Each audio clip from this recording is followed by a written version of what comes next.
اعوذ باللہ من الشیطان الرجیم بسم اللہ الرحمن الرحیم۔ آیت نمبر 127 سورۃ انعام۔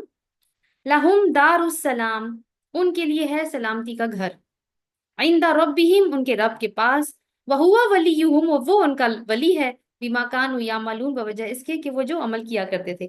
تو کون لوگ ہیں جن کے لیے سلامتی کا گھر ہے؟ میرا خیال ہے اب ہمیں یہ سمجھ آ گئی ہے، جن کا تذکرہ پیچھے گزرا اور جن کا تذکرہ اس سے بھی پیچھے گزرا، صراط مستقیم والے، جن کا سینہ اللہ قرآن کے لیے، اسلام کے لیے کھول دیتا ہے۔ تو اللہ تعالیٰ کیا کہہ رہے ہیں؟ ان کے لیے دار السلام ہے، یعنی یہ نصیحت کیچ کرنے کی کوشش کرتے ہیں۔ دار السلام کا مطلب ہے سلامتی کا گھر، اور جیسے میں نے آپ کو کہا کہ آیت نمبر 125 سے لنک کرے گا، جس میں اللہ تعالیٰ نے کہا کہ یشرح صدرہ للاسلام، اور اس کے بعد صراط مستقیم کے ساتھ بھی اگلی آیت میں۔ تو جن کا سینہ اللہ نے اسلام کے لیے کھولا، بدلے میں ان کے لیے سلامتی کا گھر ہے۔ اور یہ دار السلام کون سا ہے؟ آپ کو پتہ ہے دار السلام ایک ملک کا، ایک مسلم کنٹری کا کیپٹل بھی ہوا کرتا تھا۔ ذرا اس پہ دیکھیے گا کہ کون سا تھا وہ۔ اینی یہ وہ دار السلام نہیں ہے، لیکن تو یہ ہے جی جنت۔ سلامتی کا گھر کیا ہے؟ جنت، جہاں کوئی بدامنی نہیں ہوگی، کوئی ٹینشن، کوئی انگزائٹی، ڈپریشن، کوئی کل کی فکر، کوئی جنگ کی فکر، شام کے کھانے کی فکر، کل کی بیماری کا خوف، بچوں کی مختلف طرح کی ٹینشن، موٹاپے کی ٹینشن، جو خواتین کو بوڑھے ہونے کی ٹینشن جو ہمیں بہت زیادہ ہوتی ہے، سب سے بڑا موت کا خوف، اور بھی بہت سارے جو بھی خوف اور خدشے ہمیں لاحق ہوتے ہیں، جو ہر قدم پہ ہی ہو رہے ہوتے ہیں، ہمیں ایسا کچھ بھی نہیں ہوگا۔ اور ان کا وہاں پہ مخلص دوست، کمپنی کس کی ہوگی؟ اللہ کی۔ ولیہم، اس کی اہمیت کو دیکھتے ہیں اس لفظ کی، کہ اب صحابہ کرام جو رسول اللہ صلی اللہ علیہ وسلم کے مشن میں ان کے مددگار تھے، وہ والنٹیرلی ان کے ساتھ تھے اور 24/7 اس کام کو کر رہے تھے، مگر کیا ان کو کوئی نتائج نظر آ رہے تھے مکی زندگی میں؟ نہیں، مگر اللہ ان کے اعمال کو، ان کی کوششوں اور قربانیوں کو جانتا ہے۔ وہ جو کچھ وہ کر رہے ہیں، تو اللہ ان کا مخلص دوست ہے، جو اس کام کا صلہ ان کو ضرور دے گا۔ کس طرح سے دے گا؟ دار السلام کی صورت میں۔ اللہم اجعلنا منہم۔ اور وہ جو اکابرین تھے جنہوں نے جرائم کیے 124 میں، جو ہم نے پڑھا، ان کا صلہ کیا ہوگا؟ عذاب کا گھر۔ اور ان کے دوست کون ہوں گے؟ ظلمات میں ہے نا وہ، تو سورۃ البقرہ میں ہم نے پڑھا تھا نا، جو ظلمات میں ہوتے ہیں ان کے دوست کون ہوتے ہیں؟ شیاطین ان کے دوست ہوتے ہیں۔ 128۔ وَيَوْمَ يَحْشُرُهُمْ جَمِيعًا، اور جس دن وہ اکٹھا کرے گا ان کو، ان سب کے سب کو، اور جس دن وہ ان سب کے سب کو اکٹھا کرے گا۔ یا معاشر الجنی، اے جنوں کے گروہ، قد استکثرتم من الانس، بے شک تم نے انسانوں میں سے بہت سوں کو لے لیا۔ کون اللہ تعالیٰ جمع کر رہے ہیں؟ کس کو جمع کریں وہ ابھی ہم دیکھیں گے، کہ اللہ تعالیٰ ایک سوال پوچھ رہے ہیں، اور سوال جنوں سے پوچھ رہے ہیں کہ تم نے تو انسانوں میں سے بہت سارے ہتھیار لیے۔ جواب کون دے رہا ہے؟ بڑی انٹرسٹنگ بات ہے۔ وَقَالَ أَوْلِيَاؤُهُم مِّنَ الْإِنسِ، اور کہیں گے دوست ان کے انسانوں میں سے، رَبَّنَا اسْتَمْتَعَ بَعْضُنَا بِبَعْضٍ وَبَلَغْنَا أَجَلَنَا الَّذِي أَجَّلْتَ لَنَا، اور انسان، ان کے دوست جو انسانوں میں سے، وہ کہیں گے اے ہمارے رب، ہمارے بعض نے بعض کا فائدہ اٹھایا، اور ہم اپنی اس مدت کو پہنچ گئے جو تو نے ہمارے لیے مقرر کی تھی۔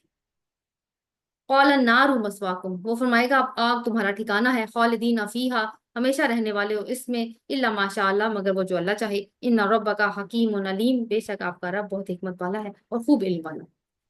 سب سے پہلے دیکھتے ہیں جو آیت کا پہلا حصہ ہے، جہاں پہ اللہ تعالیٰ نے فرمایا وَيَوْمَ يَحْشُرُهُمْ جَمِيعًا، اور جس دن ہم ان سب کو اکٹھا کریں گے۔ ہم سے مراد وہ اکابرین ہیں جن کا تذکرہ آیات پیچھے جو 123 124 میں گزرا، جمیعاً کی تاکید اس بات کو ظاہر کر رہی ہے کہ کیونکہ وہ شیطان ہے انسانوں میں سے، اکابرین، تو شیطان انسانوں کے ساتھ ساتھ شیطان جنوں کو بھی جمع کیا جائے گا، جیسا کہ ہم نے آیت نمبر 112 میں پڑھا تھا کہ وہ ایک دوسرے کو الہام کیا کرتے ہیں، آپس میں بڑی ویل کوآرڈینیٹڈ ایفرٹ ہے ان کی دین کے مشن کے خلاف سازشیں کرنا۔ اور اللہ تعالیٰ اس پوری طاغوتی پارٹی سے مخاطب ہو کر فرما رہا ہے یا معاشر الجنی قد استکثرتم من الانس، اے جنوں کے گروہ، تم نے تو انسانوں میں سے بہت سوں کو لے لیا۔ اور یہاں جنوں سے مراد ان کی پوری امتیں نہیں ہیں، بلکہ وہ گروہ ہیں جنہوں نے اپنے پیر و مرشد ابلیس کی پیروی کی تھی، کیونکہ ابلیس جنوں میں سے تھا، اور انسانوں کے گروہ نے بھی اسی کی پیروی کی ہے۔ اور اس نے اللہ سے وعدہ کیا تھا کیا کہ وہ آدم کی پوری ذریت کو چٹ کر جائے گا. تو اللہ تعالیٰ جنوں سے پہلے مخاطب ہیں کہ تم نے خوب ہاتھ صاف کیے انسانوں پر، تم نے ان کو خوب اغوا کیا، خوب گمراہ کیا رب کے سیدھے راستے سے، صراط مستقیم سے. تو وہ جواب کون دے رہا ہے؟ اب یہاں پہ میں نے جیسے آپ کو پہلے بتایا انسان، وقال اولیاؤہم من الانس ربنا استمتع بعضنا ببعض وبلغنا اجلنا الذی اجلت لنا. اور کہیں گے ان کے دوست انسانوں میں سے، اے رب ہمارے بعض نے بعض کا خوب فائدہ اٹھایا اور ہم اپنی مدت کو پہنچ گئے جو تو نے ہمارے لیے مقرر کی تھی. تو اب انسانوں میں سے جو ان شیاطین جنات کے دنیا میں ساتھی تھے وہ اس پر جواب دیں گے کہ اللہ تعالیٰ ہم دونوں نے ایک دوسرے کا فائدہ اٹھایا، اور چونکہ دونوں کے انٹرسٹ ایک جیسے تھے، یعنی دونوں ہی اللہ کے دین کے خلاف تھے، تو یہ کہہ رہے ہیں کہ ہم نے ان کی پوجا کی تھی، ان کے آستانوں پر قربانیاں اور نظر نیازیں چڑھائی تھیں، ان کے کہنے پر حلال کو حرام اور حرام کو حلال کیا تھا. اسی طرح ہمارے یعنی انسانوں میں سے جو کاہن اور جادوگر ہیں انہوں نے بھی ان کو اپنے برے مقاصد کے لیے استعمال کیا. یہاں تک کہ آج کا یہ دن آ گیا، اور یہ بات پھر سے ہم اپنے مائنڈ میں فریش کر لیتے ہیں کہ جنوں کا عربوں کی مذہبی اور سیاسی زندگی میں بہت گہرا دخل تھا. کہانت اور جادوگری کا سارا بزنس انہی کے ساتھ پہ چل رہا تھا، اور کہانت اور جادوگری بہت عام تھی.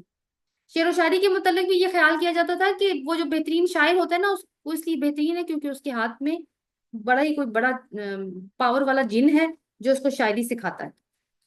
یہ بھی ایک کانسیپٹ، اور اسی کی بنیاد پر ہی یہ رسول اللہ صلی اللہ علیہ وسلم کو کبھی شاعر کہتے، کبھی کاہن، اور کبھی جادوگر بھی یہ کہا کرتے تھے. سو مچ سو کہ یہ بھی کہتے تھے کہ معاذ اللہ آپ کو جنون ہو گیا. پھر ہر وادی کے الگ الگ جن بھی مانے جاتے تھے، سفر ہو، جنگ ہو، صلح فتح، شکست کے معاملات، بہت دخل سمجھا جاتا تھا ان کا. تو یہ تو ان کی معاشرتی حالات کی ایک تصویر تھی جو جنوں کو لے کر تھی. واپس آیت کی طرف آئیں تو وہ ایک قسم کا اعترافی جرم کر رہے ہیں نا، یہ جو ہمیں ابھی نظر آ رہا ہے کہ اعترافی جرم ہے جو کہ شیاطین انس جس کا اظہار کر رہے ہیں اور ندامت کا اظہار ہے. اور آیت کا اگلا حصہ دیکھ کر ایسے یہ بات ہمیں معلوم ہوتی ہے اس طرح سے کہ اس کے بعد جیسے وہ ہوتا ہے نا کوئی مجرم اپنے جرم کا اقبال جب کر لیتا ہے تو اس کے بعد بھی وہ کہتا ہے کہ مجھ سے غلطی ہوگی، مجھے معاف کر دینا. ایسا لگتا ہے وہ یہ درخواست کرنے ہی والے تھے، لیکن اللہ تعالیٰ نے درمیان ہی میں ٹوک کر فیصلہ سنا دیا. قال النار مسواکم، اور وہ فرمائے گا کہ اب آگ تمہارا ٹھکانہ ہے. مسوا کا مطلب ہوتا ہے کہیں نسل در نسل رہنا، یعنی ایسی جگہ. تو یہاں مراد ہے کہ ہمیشہ اسی میں رہیں گے. آگے فرمایا خالدین فیہا، یعنی ہمیشہ اسی میں رہیں گے، الا ماشاء اللہ، مگر وہ جس کو اللہ چاہے. تو یہ کیونکہ قابل غور ایک نقطہ ہے کہ الا ماشاء اللہ کے الفاظ یہاں پہ آئے ہیں کہ جب تک اللہ چاہے. تو اس کا کیا مطلب ہے؟ پہلے اللہ تعالیٰ نے فرمایا کہ وہ ہمیشہ رہیں گے لیکن جب تک اللہ چاہے. تو اس میں دو آراء ہیں، میں آپ کے سامنے رکھتی ہوں کہ ایک تو یہ کہ یہ بات کہ جب تک اللہ چاہے وہ جو جہنم میں ہی رہیں گے، اس حقیقت کو ظاہر کرتی ہے سب سے پہلے کہ ان مجرموں کے عذاب میں گرفتار ہو جانے کے بعد کسی کی سفارش، کوئی فریاد، کوئی منت سماجت، کوئی ان کی توبہ، حسرت، ندامت کچھ بھی کام نہیں آنے والا. جو چیز وہاں پر کار فرما ہوگی وہ اللہ کی مشیت ہے، اور اپنی مشیت کے راز وہ خود ہی بہتر جانتا ہے. اور دوسری بات جو ہمیں یہاں پہ سمجھنے کی ہے، وہ اللہ تعالیٰ نے جو آخر میں فرمایا نا کہ اللہ تعالیٰ کس طرح کی ہستی ہے، وہ حکمت والا ہے اور وہ بہت زیادہ علم والا ہے. یعنی اللہ کو اختیار ہے جسے چاہے سزا دے، جسے چاہے معاف کر دے، لیکن جو بھی وہ کرتا ہے وہ اس کے علم اور اس کی حکمت پر مبنی ہوتا ہے.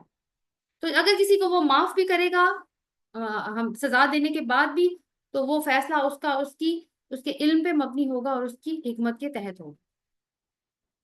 سو آگے دیکھتے ہیں 129 وَكَذَلِكَ نُوَلِّي بَعْضَ الظَّالِمِينَ بَعْضًا بِمَا كَانُوا يَكْسِبُونَ، اور اسی طرح ہم مسلط کر دیتے ہیں بعض ظالموں کو بعض پر بوجہ اس کے کہ وہ کمائی کرتے تھے. اب آپ دیکھیں کہ بالکل وہی شیطان جنوں انس کی آپس میں کوارڈینیشن ہی کی پکچر آگے مزید نکھر نکھر کے کلیئر ہوتی جا رہی ہے کہ جب ظالم، اللہ تعالیٰ کہتے ہیں ہم بعض ظالموں کو ظالموں پر مسلط کر دیتے ہیں. کیوں کرتے ہیں؟ ان کے اپنے اعمال کی وجہ سے. جب ظالم کا دوست ہو جاتا ہے تو ان کا انجام پھر قابل عبرت ہوتا ہے. اللہ تعالیٰ نے فرمایا کہ ہم ان میں دوستی کرواتے ہیں یا پھر ان کو مسلط کر دیتے ہیں. اس کا کیا مطلب ہے کہ جب ایک طرح کے مزاج اور خواہشات رکھنے والے لوگ آپس میں ملتے ہیں، چونکہ ان کے رجحانات اور مقاصد ایک جیسے ہوتی ہیں، اس لیے ان کی آپس میں دوستی جلدی ہو جاتی ہے، حالانکہ وہ جانتے ہیں کہ وہ کام غلط کر رہے ہیں. تو یہ بات اوپر جنوں اور انسانوں کے شیاطین کی دوستی سے متعلق ہے. اور جو لوگ ظالم ہیں، اور ظلم یہاں شرک کے معنی میں ہے کہ کسی نہ کسی صورت میں شرک کرتے ہیں، وہ سچائی اور جو جو شرک کرنے والے ہیں وہ سچائی اور ہدایت کے مقابلے میں اکٹھے ہو جاتے ہیں، یعنی اللہ کے خلاف پارٹی بناتے ہیں۔ ان لوگوں کا وتیرہ یہ ہے کہ یہ لوگ ہر دور میں نبی اور اس کے اہل ایمان ساتھیوں یا رسول نہیں، اب جیسے اب تو رسول نے نہیں آنا، کسی نے بھی کسی نبی نے نہیں آنا، تو کسی بھی دائی اللہ اور اس کے جو جو جو رسول کا مشن بیسیکلی لے کے نکلتا ہے اس کے مقابلے میں یہ آ کے کھڑے ہو جاتے ہیں۔ تو آج کے دور میں ہم دیکھیں اور ہم پاسٹ میں بھی تھوڑا سا مشاہدہ کریں کہ انسانی شیطان مثلا یہ بت پرست ہیں، یہ جو زائنسٹ ہیں، اور زائنسٹ جو ہیں وہ صرف یہودی نہیں ہیں، یہ مسلمان بھی ہوتے ہیں، یہ کرسچنز بھی ہوتے ہیں، یا کمیونسٹ ہیں، یا صلیبی ہیں جو مختلف ممالک میں مختلف بلاکوں کا حصہ رہے ہیں پاسٹ میں، ہیں تو مختلف ایریاز میں رہتے ہیں دنیا کے، لیکن اس کے باوجود آپس میں دوست ہیں اور ایک دوسرے کے معاون اور مددگار بن جاتے ہیں مسلمانوں کے خلاف۔ اور یہ لوگ ہر وقت اپنی پوری مادی، علمی اور معاشرتی قوتوں کے ساتھ مسلمانوں کے خلاف مصروف عمل ہیں، اور ان کا لنک شیطان جنوں سے بھی ہے۔ جیسے میں نے لاسٹ سیشن میں بھی آپ کو شاید یہ بات بتائی تھی کہ آپ اگر فری میسنز یا illuminatis کے بارے میں پڑھیں، چرچ آف سیٹن اور سیٹن ورشپنگ کے بارے میں ریسرچ کریں، تو آپ کے سامنے یہ تصویر زیادہ کھل کر سامنے آئے گی کہ یہ کھیل کیسے چلتا ہے۔ اور اس کا ایک اور اینگل دیکھتے ہیں، ابن عباس رضی اللہ عنہ ان کی رائے ہے کہ جب یہ جو اس کا اینگل ہم دیکھ رہے ہیں دوسرا، کہ بعض اللہ تعالیٰ نے کہا ہم بعض ظالموں کو بعض کے اوپر مسلط کر دیتے ہیں۔ ابن عباس کی رائے ہے کہ جب اللہ تعالیٰ کسی قوم سے راضی ہوتا ہے تو وہ ان کے معاملات کا والی ان کے نیک لوگوں کو بناتا ہے، یہ اللہ کے راضی ہونے کی نشان ہے۔ مگر جب وہ کسی قوم سے ناراض ہوتا ہے تو وہ ان کے معاملات کو شریر لوگوں کے حوالے کر دیتا ہے اور وہ شریر لوگ ان پر مسلط ہو جاتے ہیں، تفسیر قرطبی کے مطابق۔ اور رسول اللہ صلی اللہ علیہ وسلم نے فرمایا کہ جس نے ظالم کی معاونت کی یعنی اس کی مدد کی، اللہ تعالیٰ اسے اس پر مسلط کر دے۔ جس نے کسی ظالم کا ساتھ دیا، وہ ظالم پھر اس کے اوپر مسلط ہو جائے گا۔ آج کے حالات میں آپ دیکھیں کہ مسلم ممالک کے حکمرانوں کو ہم کس کیٹیگری میں رکھتے ہیں؟ حکمرانوں کی بات اس لیے کر رہی ہوں کیونکہ اللہ نے جو پچھلی حدیث ہے نا جو ابن عباس کی رائے ہے اس کے مطابق شریروں کی کیٹیگری میں رکھتے ہیں یا صالحین کی؟ اور اگر یہ شریر ہیں تو اس کا مطلب کیا ہے کہ ہم ظالم ہیں، ہم میں کہیں شرک موجود ہے، ہم بھی شیطان جنوں اور شیطان انسانوں میں باہمی رابطے کے اندر انوالو۔ تو پھر انجام کیا ہوگا اس صورت میں؟ پھر کلیکٹیو پنشمنٹ کی صورت میں انجام سامنے آتا ہے جو کہ ابھی ہماری حالت زار بتا بھی رہی ہے، اور یہ سب ہمارے اپنے ہاتھوں کی کمائی کی وجہ سے ہوتا ہے۔ سوچنے کی بات یہاں پہ یہ ہے کہ اس کا حل کیا ہوگا، کیسے نکلیں گے ہم ان وہ ظلمات جس میں پیچھے اللہ تعالیٰ نے بتایا تھا کہ ظلمات کے اندر ملٹیپل لیئرز آف ڈارکنیس، کیسے نکلیں؟ یہ بھی تو ڈارکنیس ہے کہ ہم اللہ کی مخالف پارٹی سے کیسے نکل سکتے ہیں؟ تو سب سے پہلے تو ارادہ، نیت، پکی پکی نیت ہو جائے کوئی بھی نہیں روک سکتا ہمیں۔ اور پکی نیت اس وقت ہوگی جب ہمیں پتا ہوگا کہ جو ہم کام کر رہے ہیں، جو جو اللہ تعالیٰ کی ہدایت ہے وہی سچ ہے، اس کے علاوہ کچھ سچ نہیں ہے، تبھی جا کے ارادہ خالص ہوتا ہے۔ پھر یہ ہے کہ رجوع کریں اللہ کی طرف اور معافی مانگیں اس سے، اور پھر ٹریننگ، اپنی سیلف ٹریننگ کریں، اپنی بھی کریں، اپنی جیسے رسول صلی اللہ علیہ وسلم نے ایک پارٹی کو تیار کیا تھا اس طرح سے بھی۔ لیکن اس ٹریننگ کا مینول کیا ہوگا، کہاں سے ہدایات آئیں گی؟ مینول صرف قرآن اور سننا ہی ہے۔ 130 آیت نمبر 130، یا معاشر الجن والانس الم یاتکم رسول منکم، اے گروہ جن و انس کیا تمہارے پاس خود تمہیں میں سے رسول نہیں آئے تھے؟ منکم کو انڈرلائن کرنا ہے۔ یقصون علیکم آیاتی وینذرونکم لقاء یومکم ھذا، جو تم سے بیان کرتے میری آیات اور تمہیں اس دن کی ملاقات سے ڈراتے۔ اللہ تعالیٰ کیا کہہ رہے ہیں؟ اب یہ پکڑے گئے ہیں نا، گرفتاری ہو گئی نا جنوں انس کی، جیسے ہم نے پیچھے پڑھا تو، اور بعض ان کے بعض کے اوپر مسلط بھی ہو چکے تھے۔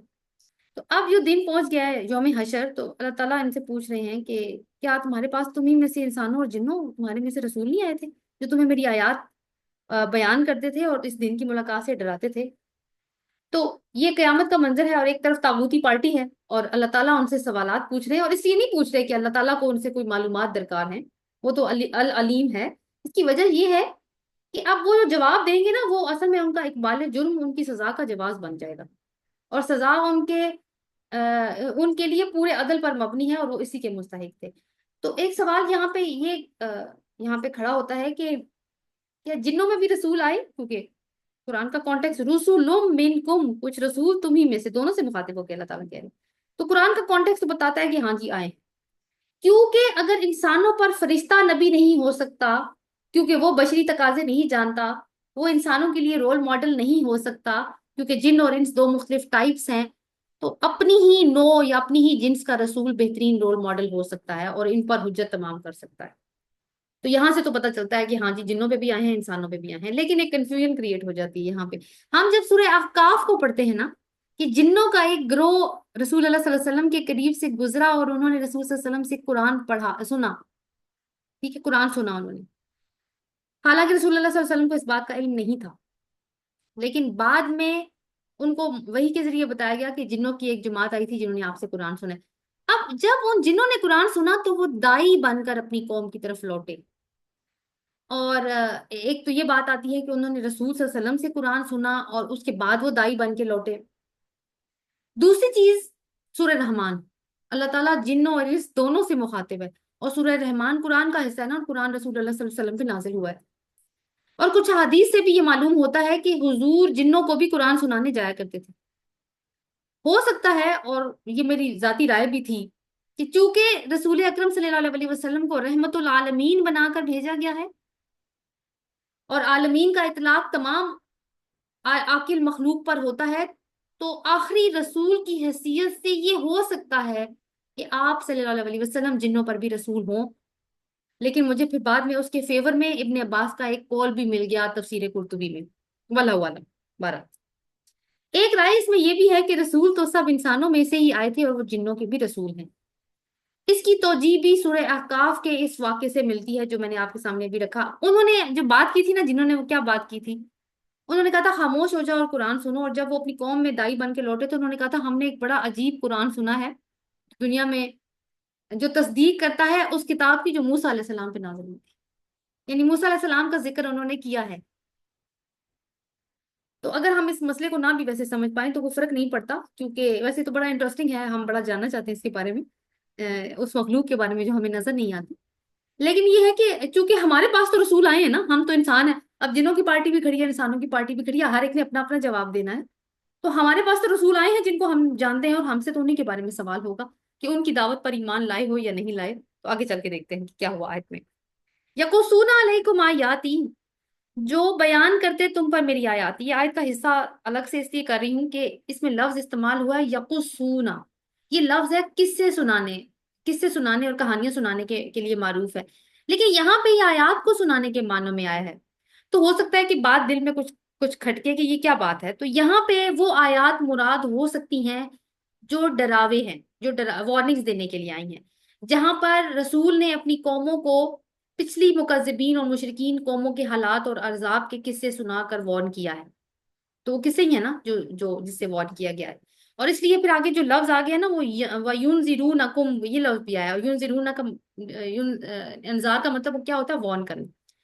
تو سوال اللہ تعالیٰ یہی پوچھ رہے ہیں کہ میرے بھیجے ہوئے رسولوں نے جھٹلانے والوں کے جو انجام تھے اور اس آخری دن کی ملاقات کے بارے میں تمہیں نہیں بتایا تھا، کہ اس کے باوجود تم نے اپنے آپ کو ہلاکت میں مبتلا کر دیا اور آج اللہ کی مخالف پارٹی میں کھڑے ہو کے یہاں پہ آئے ہوئے ہو میرے سامنے.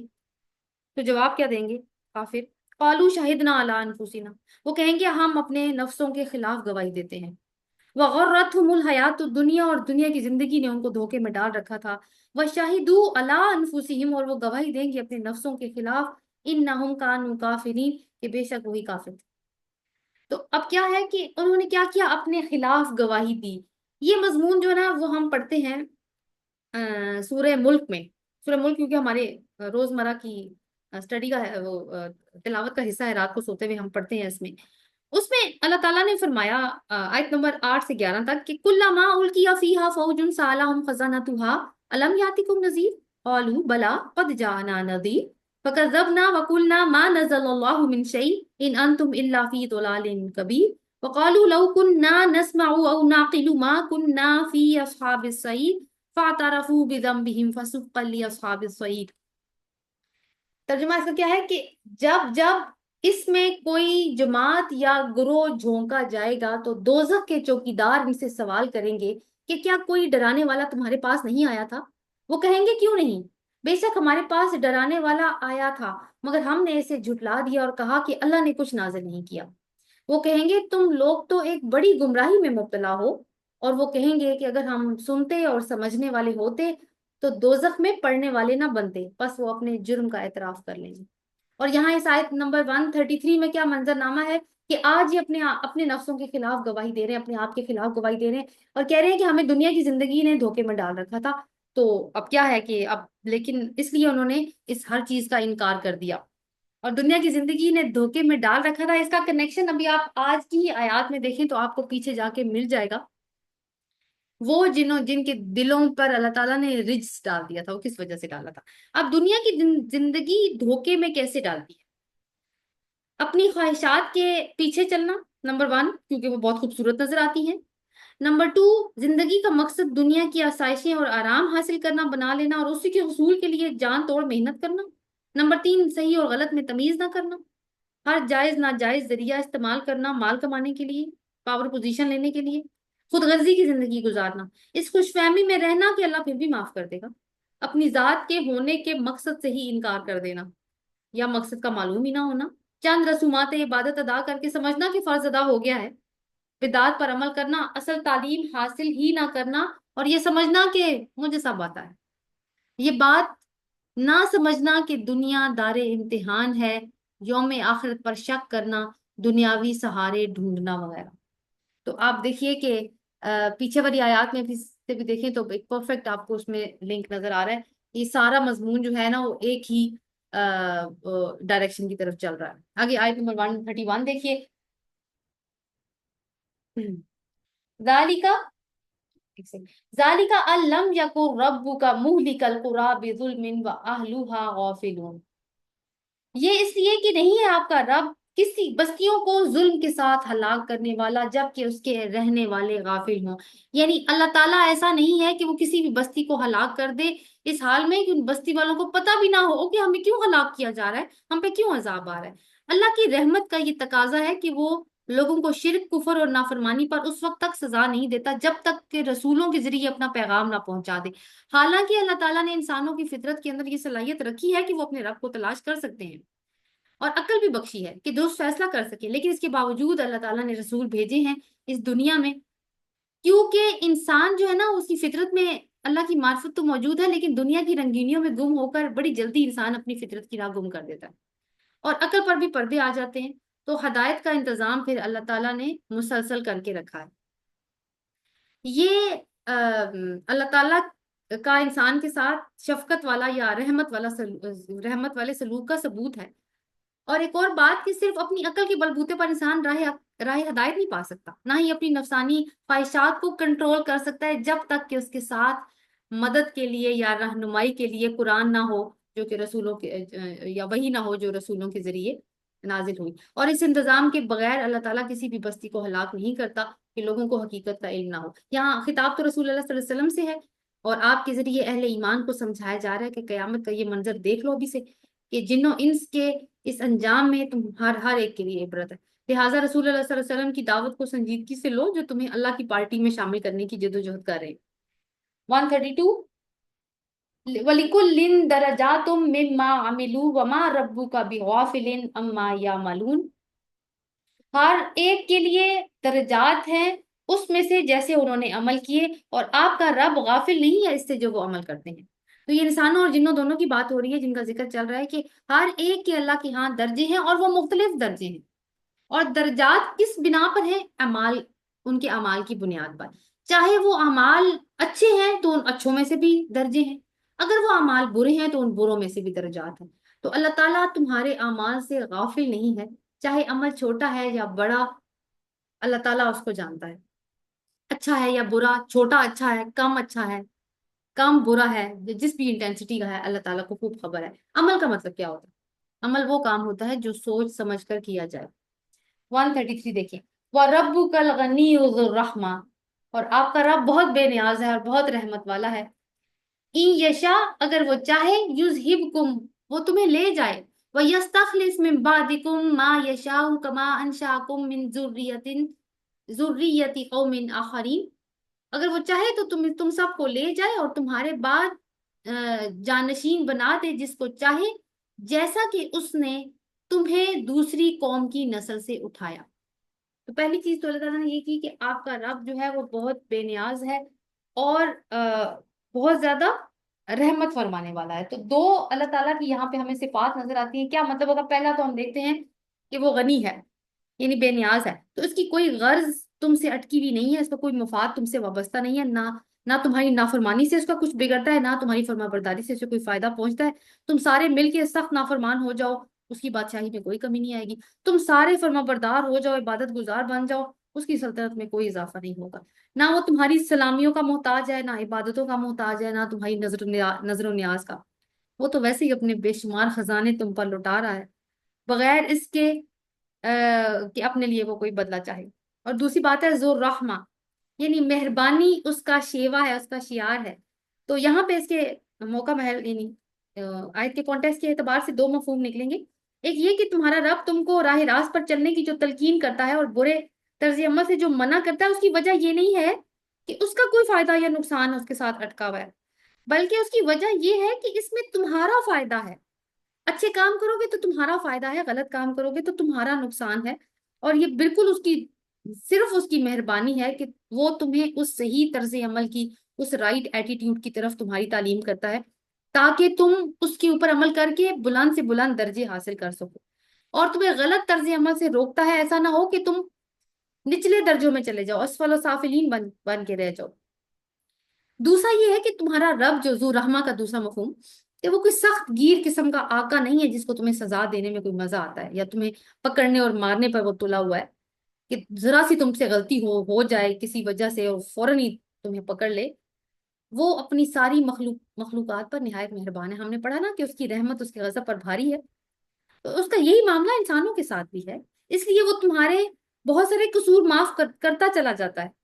تم نافرمانیاں کرتے ہو، گناہ کرتے ہو، جرائم کا ارتکاب کرتے ہو، اسی کے رزق کو کھاتے ہوئے، اسی کی زمین پر رہتے ہوئے، لیکن اس کے باوجود وہ حلیم ہے، وہ درگزر سے کام لیتا ہے، تمہیں سنبھلنے کے لیے، اپنی اصلاح کرنے کے لیے ڈھیل دیتا ہے، مہلت دیتا ہے۔ ورنہ اگر وہ سخت گیر ہوتا تو کیا ہوتا؟ پھر آگے اللہ تعالیٰ بتاتے ہیں کہ اگر وہ چاہے تو تمہیں لے جائے اور تمہاری جگہ کسی اور قوم کو اٹھا کے کھڑا کر دے، بالکل ایسے ہی جیسے باقیوں کی نسل سے اس نے تمہیں کھڑا کر دیا۔